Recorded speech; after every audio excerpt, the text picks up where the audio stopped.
자로 인사하겠습니다. 사랑합니다. 축복합니다.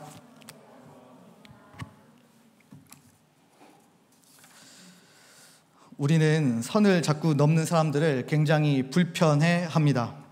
누구나 선을 넘어오는 사람들에 대한 경험이 있을 것입니다. 아찔하죠. 저는 다른 교회 강단에서 열정적으로 설교를 하고 내려온 적이 있습니다.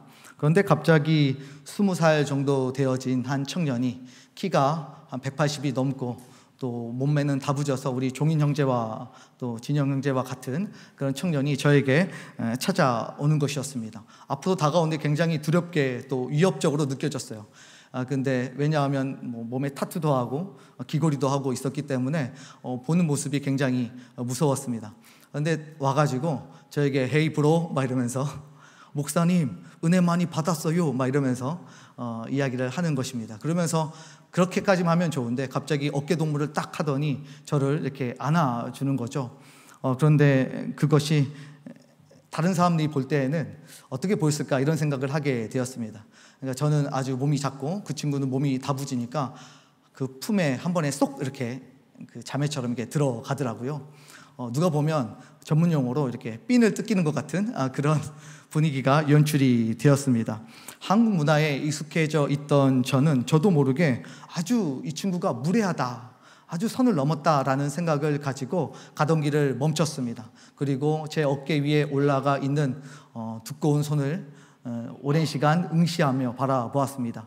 그때서야 그 청년이 자신이 뭔가 실수했나 라고 하면서 급하게 손을 떼게 되었습니다.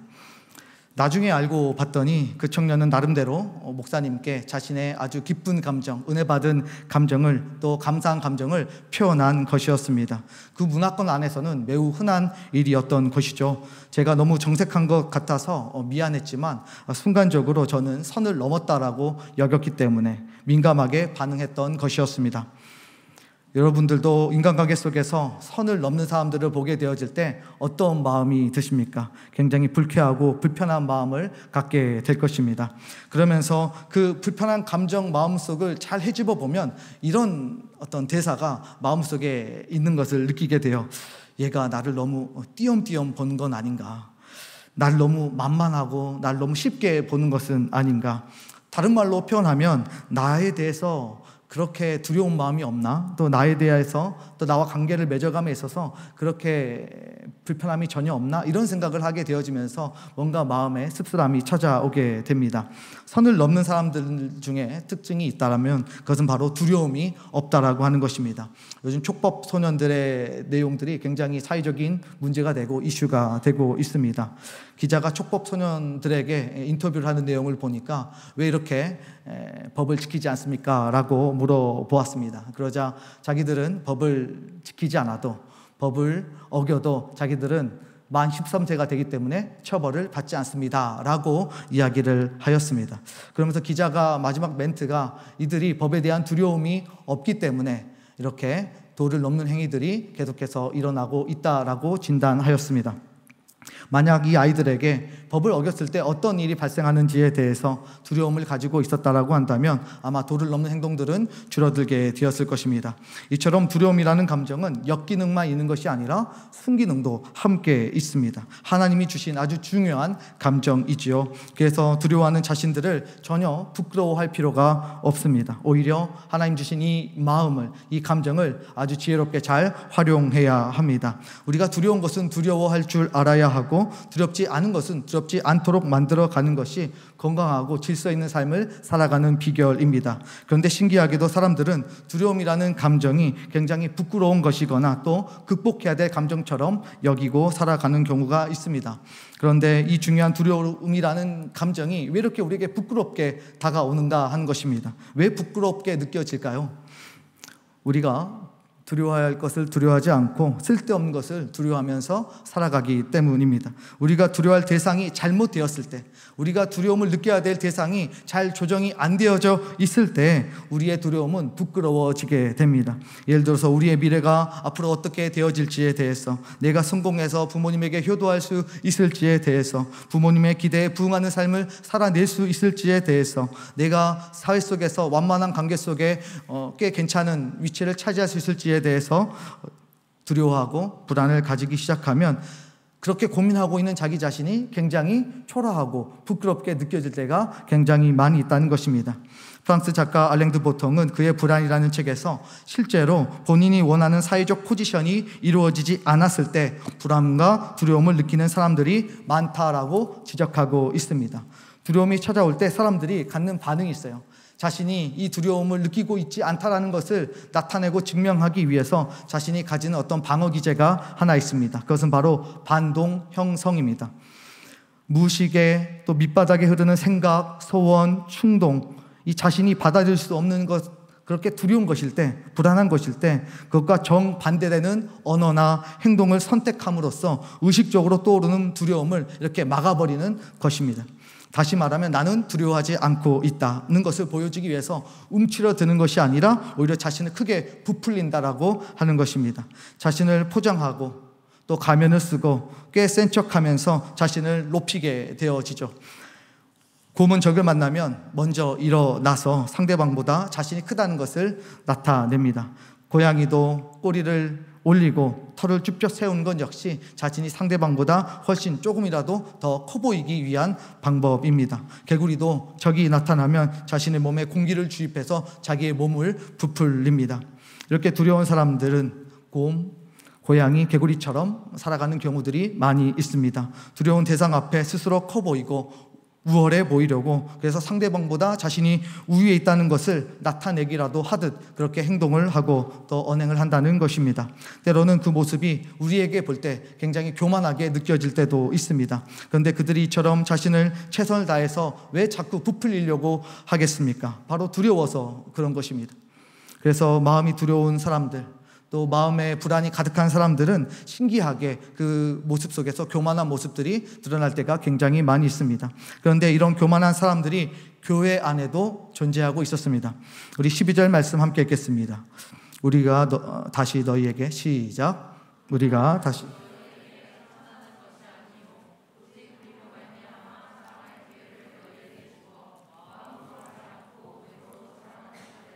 대답하게 하려 하는 것이다.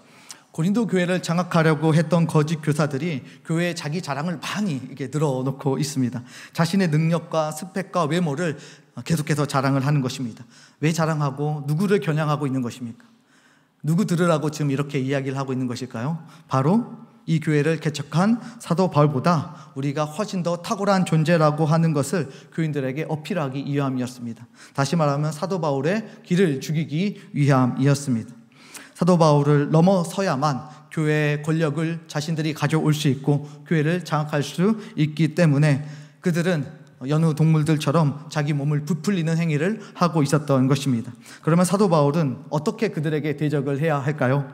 사실 사도 바울의 스펙도 그들보다 훨씬 탁월하거나 또 만만치 않았습니다. 우리가 빌립보서 3장 5절 6절 말씀 함께 읽겠습니다. 나는 8일 만에, 시작, 나는 8일 만에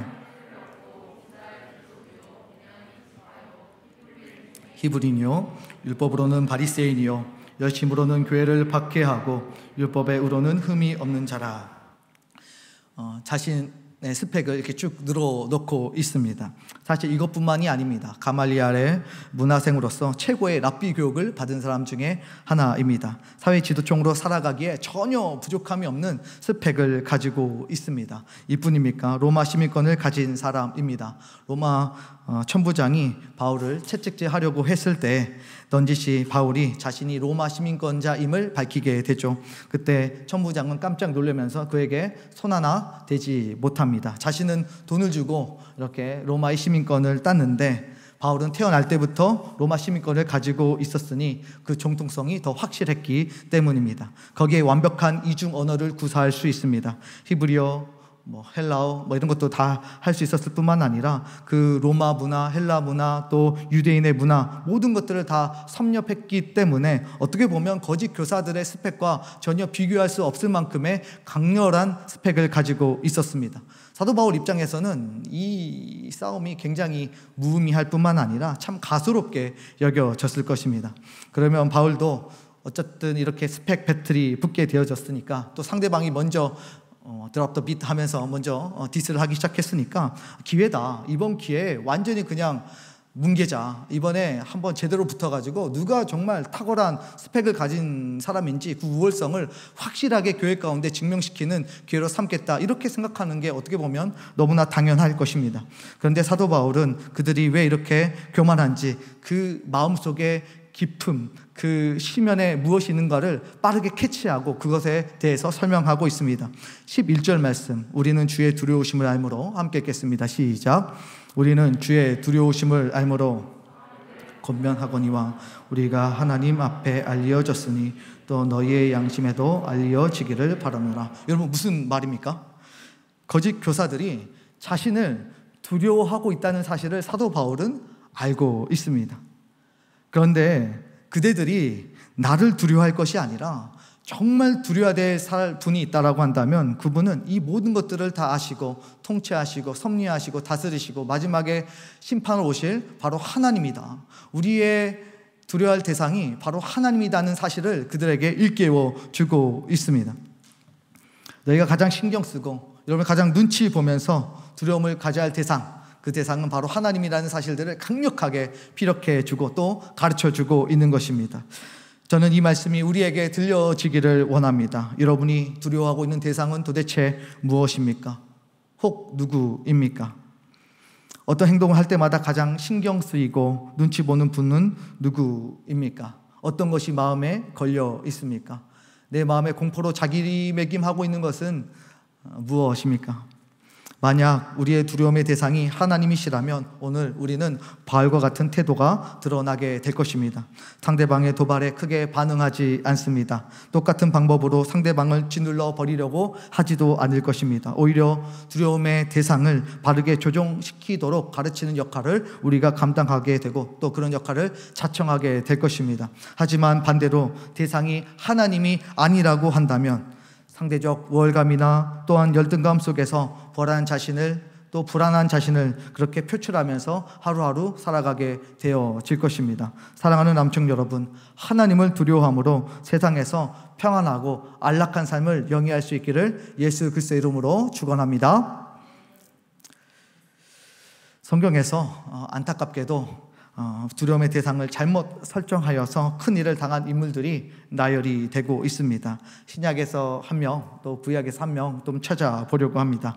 신약에서 하나님을 두려워하지 않고 변을 당한 유명한 인물이 있다면 아나니아와 삽비라입니다. 초대교회 아나니아와 삽비라 부부는 하나님 앞에서 자신의 소유를 팔아서 하나님 앞에 다 바치겠다라고 그렇게 공언했습니다. 그렇게 자신도 다 바치려고 마음을 먹었던 이유가 동료 바나바가 자신의 것을 팔아서 하나님께 드림으로 말미암아 많은 사람들에게 칭찬을 받았기 때문입니다. 나도 그에 못지않은 신앙을 가지고 있다는 것을 증명하기라도 하듯 그는 자신의 모든 것을 팔아서 하나님께 드리겠다라고 이야기를 한 것이죠. 그런데 수중에 현금이 딱 들어오게 되었습니다. 막상 다 내기가 매우 아깝습니다. 저도 현찰을 딱 받게 되어지면 헌금을 되게 많이 하는데 그 헌금을 내는 게 굉장히 부담스러워져요. 그래서 저는 손으로 현찰을 만지지 않습니다. 그래서 그냥 숫자처럼 통장에 들어오면 바로 그냥 계좌이체로 보내고 내 수중에 들어왔을 때 시험을 들지 않게 하기 위해서 그런 방법을 선택하는 거죠. 어차피 아무도 모를 것 같고 해서 자기의 몫을 조금 챙겨둡니다. 그리고 먼저 아나니아가 베드로 앞에 나가서 다 가져왔다라고 말합니다. 그러자 베드로가 말합니다. 어찌하여 이 일을 내 마음에 두었느냐? 사람에게 거짓말한 것이 아니요 하나님께로다 라고 이야기를 합니다. 하나님 앞에 서 있다는 존전의식을 일깨워 준 것입니다. 그리고 나서 결과입니다. 사도행전 5장 5절 말씀, 아나니아가 시작. 아나니아가 이 말을 듣고 성경은 다 크게 두려워했다라고 이야기하면서 정말 누구를 두려워할지에 대해서 정확하게 명시하여 줍니다. 아나니아의 혼이 떠났습니다. 뒤따라온 아내 삽비라도 똑같이 거짓말을 하고 죽게 되어집니다. 그때 이 사건을 갈무리하는 저자의 최후 변론입니다. 5장 11절 말씀 함께 읽겠습니다. 시작. 온 교회와 이 일을 듣는 사람들이 다 크게 뭐하니라? 두려워하니라. 이 스토리의 마지막은 두려워한다라고 하면서 끝이 나고 있습니다. 결국 주제는 뭐예요? 누구를 두려워하는가에 대한 이야기를 하고 있는 것입니다. 초대교회 성도들은 하나님을 두려워하지 않았던 아나니아와 삽비라의 최후를 보면서 정말 누구를 두려워할지에 대해서 명확하게 생각하게 되었습니다. 또 선택하게 되었습니다. 초대교회를 핍박하는 유대 종교 지도자들이나 물리적 겁박과 또 위협의 대명사인 로마보다 하나님을 훨씬 더 크게 두려워하게 되었던 것입니다. 하나님은 더 큰 두려움으로 작은 두려움 따위를 통제하고 이기도록 도와주신 것입니다. 이게 어떻게 보면 하나님의 방법이에요.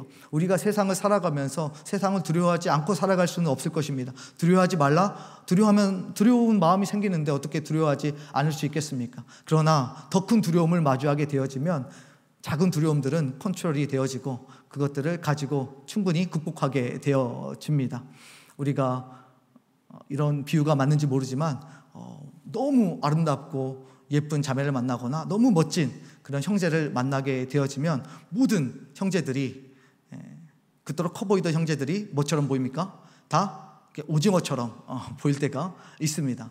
그만큼 우리가 누구를 굉장히 두려워하느냐에 그 크기에 맞닥뜨리게 되어지면 작은 두려움들은 그렇게 크게 느껴지지 않는다라고 하는 것입니다. 구약에서 또 역대하 26장에 우시아 왕을 예로 들 수가 있습니다. 우시아는 16살에 왕이 되었습니다. 여호와가 보기에 매우 정직하게 행하고 또 하나님을 찾는 그런 왕이었습니다. 그래서 하나님이 얼마나 어여쁘게 봐주셨는지 52년 동안 또 유다를 총체할 수 있게 하셨습니다. 그리고 그 나라를 형통하게 해주셨습니다. 이스라엘의 영원한 숙적 블레셋은 감히 건들지도 못했을 뿐만 아니라 박쥐 같은 암몬 족속은 그렇게 조공까지 바칠 만큼 하나님께서 부강하도록 이스라엘 백성들을 만들어 주셨습니다. 그렇게 강성하여졌을 때 우시아에게 교만이 찾아오게 됩니다. 역대하 26장 16절 말씀인데요, 제가 읽겠습니다. 그가 강성하여짐에 그의 마음이 교만하여 악을 행하여 그의 하나님 여호와께 범죄하되 곧 여호와의 성전에 들어가서 향단에 분향하려 한지라. 잘 나가던 우시아의 마음에 교만이 찾아오게 되었습니다. 그리고 교만은 하나님이 세우시고 엄중하게 명령하신 예배법을 어길 만큼 높아져 버렸습니다. 선을 넘게 된 거죠. 당당하게 자신이 성전에 들어가서 제사장 없이 직접 제사를 집례하려고 합니다. 그러자 당시 제사장이었던 아사랴가 아주 용감한 80명의 제사장을 데리고 함께 들어가서 우시아 왕의 앞을 가로막게 되어집니다. 여기서라도 멈추면 참 좋은데 교만은 쉽게 멈춰주지 않는 것 같습니다. 감히 왕의 길을 막는다고 제사장에게 분노하고 또 화를 내게 되죠. 그때 이 왕의 얼굴에 나병이 생겨서 피부의 감각이 사라지게 되어집니다. 그렇게 잘 나가던 우시아는 그렇게 평생을 나병 환자로 살다가 쓸쓸하게 비참한 죽음을 맞이하고 말았습니다. 저는 이 두 사건이 하나님을 두려워하지 않다가 선을 넘어버린 비극적인 사건이라고 생각합니다. 하나님의 법을 담대하게 어기는 것, 하나님의 성전 안에서 자신의 감정을 컨트롤하지 못하는 것, 이 모든 태도들은 하나님을 더 이상 두려워하지 아니하는 자들의 전형적인 태도입니다. 저는 여러분들이 눈에 보이는 세상이 아니라 하나님만 두려워하는 자녀들이 될 수 있기를 원합니다. 하나님을 두려워하게 되어질 때 우리는 교만할 수도 없고 거짓말할 수도 없고 비교하여 경쟁할 필요도 없고 경쟁에서 져서 열등감에 휩싸일 이유도 없고 이겼다고 교만하거나 오만할 필요도 전혀 없습니다. 우월의식 속에 살아가지 않아도 됩니다. 이것이 하나님을 두려워하는 자들에게 내려주신 하나님의 자유함의 복이라고 할 수 있습니다. 우리 모두가 참 자유함의 복을 풍성하게 누리며 살아갈 수 있기를 예수 그리스도의 이름으로 축원합니다. 하나님을 두려워한 사도 바울은 거짓 교사들의 진땅 싸움에 더 이상 말려들지 않습니다. 하나님을 경외하는 참 자유의 복을 들고서 오히려 교회의 화목을 도모하는 수준에 이르게 되어집니다. 18절 말씀이에요. 함께 읽겠습니다. 시작. 모든 것이 하나님께로 났으며